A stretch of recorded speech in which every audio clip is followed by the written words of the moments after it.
Okay, so now we will have a video on how to use the massage chair of a Peugeot.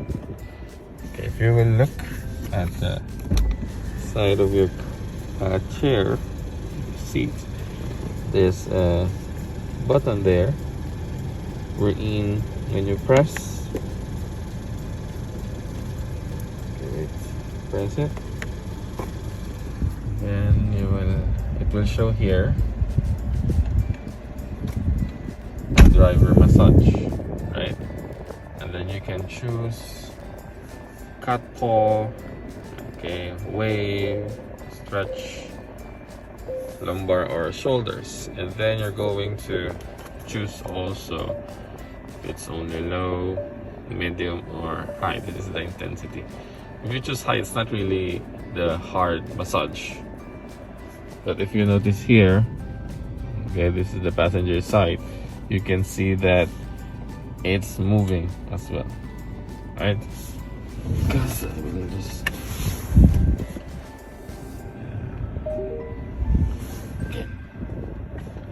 okay, so this is for the passenger side.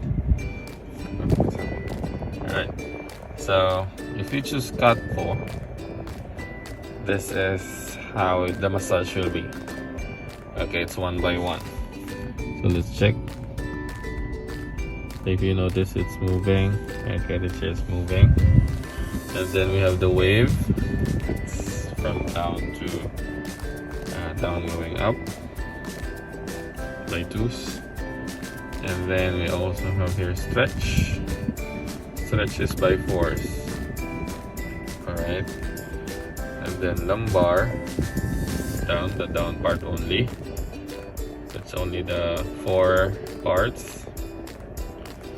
And then we also have the shoulders. Shoulders, we only have the top part. So lumbar for the lower back, then shoulders for the upper back. Alright, so that is how to use the the massage chair of Peugeot. If you want to turn off, just alright, turn off. Okay, for the driver's massage chair, the same. This off. Alright, so it's already off.